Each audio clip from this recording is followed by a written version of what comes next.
at Wayside that we're not running an ICU because we're running an ICU. Because it's only when you see a giver that you can accept a gift. If you don't see a giver, you can't accept a gift. So all you've got is stuff. And if you're living in an I-it world, your whole world is made up of stuff. And what you know is you haven't got none.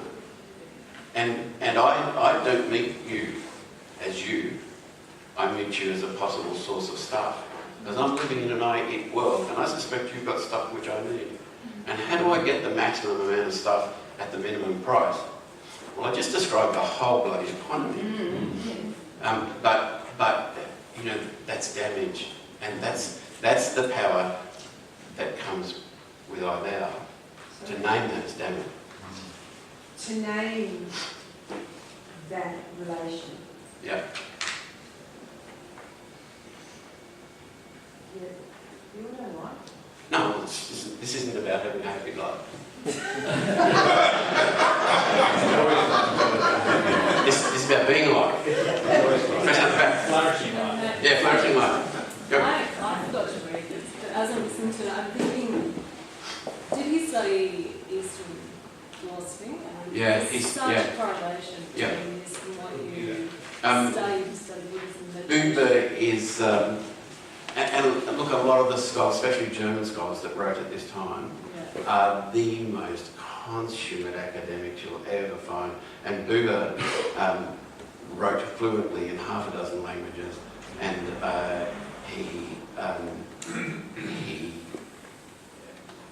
he was a world-leading anthropologist.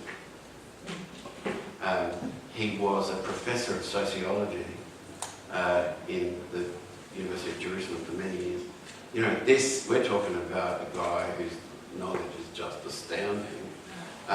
So he knew very well most religions on earth, including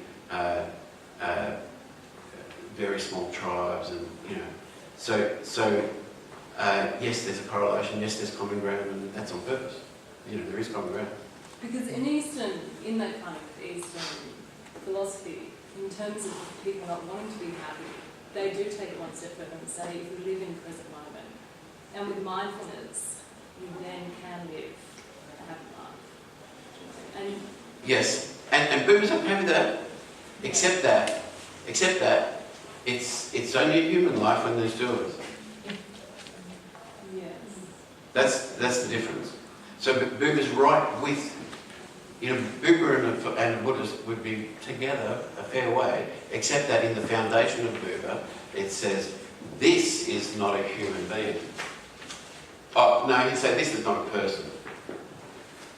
That's an individual. Does he ever make a correlation between the sacred space and religious experience? Absolutely. In fact, he says that is religious experience. And he doesn't give a flying rat's ass if you are a religious person or an atheist. That is the religious question. And so this is next week really, but you know, we can cheat. This space, and to be able to respect that space, he calls it the living centre. And for him, the living centre is God. You violate the living centre, you commit a blasphemy. So he doesn't care if you're an archbishop. If you're living as I eat, you are a blasphemer. And he doesn't care. Sorry? You're living as I eat. Yeah, yeah. Only living as I eat. Well, you are especially a blasphemer if you're an archbishop and you are making statements about religion, but you're the expert at the time and you are living I it in that sense. Now, we all live in I it, but he's saying unless you know this I thou, you don't know what religion is about. And he also says, just as comfortably, that the greatest drunk that ever walked into Wayside, who steps into I thou, knows more about religion than the archbishop. he a member of any community, or is he just this wonderful, I'm sure he's a member of an academic community, but is he any social or religious? Yeah, Jewish. He's Jewish. He's Jewish, like any particular form of Judaism? Yeah, look, in his early years, he was part of the Hasidim movement, which is kind of, Christians would say Pentecostal, you know. But he moved out of that when he realised that the experience he was seeking took him into atheism. You know, God can be your object. Mind you, it's not God you've got as an object, because he can never be made an object. But if you are an expert in God, you are a blasphemer. You think you have a God franchise. Well, you know, how blasphemous is that? You've got 2 minutes.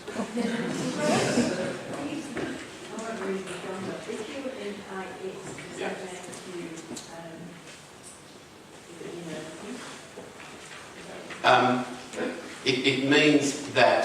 what was the question? Sorry. The question is, if you are in this I did mode, is that the same thing as saying you know everything? And the answer to that is not really, but you are right so often because there's no one present to contradict you.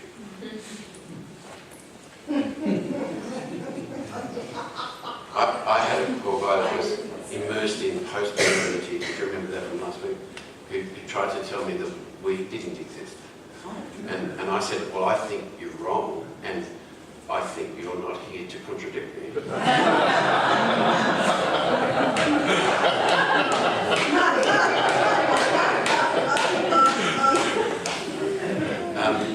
So the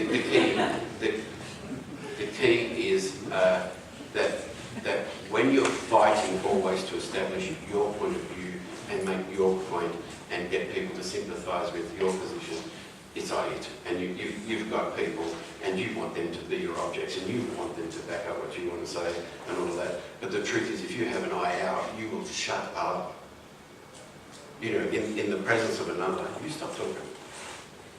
Now, you know, Wayside, which is we proudly, some organisations collect trophies, and we collect damaged people in a way, and we're all damaged. You know, so staff, volunteers, people who visit here, we're all damaged.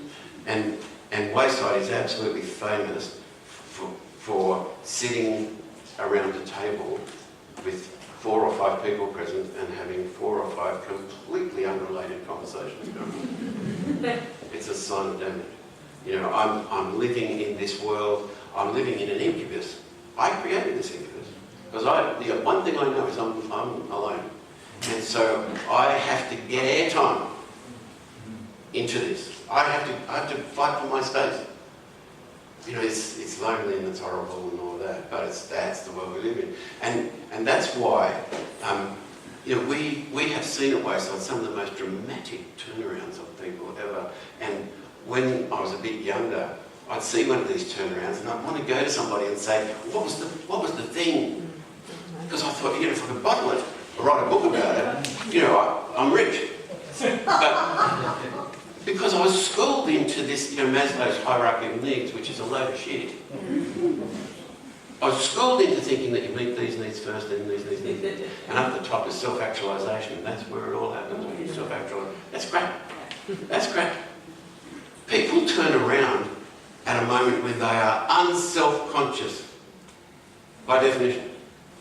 It's not when they come to some realisation about themselves at all. It's when they wake up and see I'm not alone and I belong to these others. And people, once they see that, want to volunteer. How do I help? That is enough for 1 week. So next week is exciting too, I promise you. Thank you. It's exciting.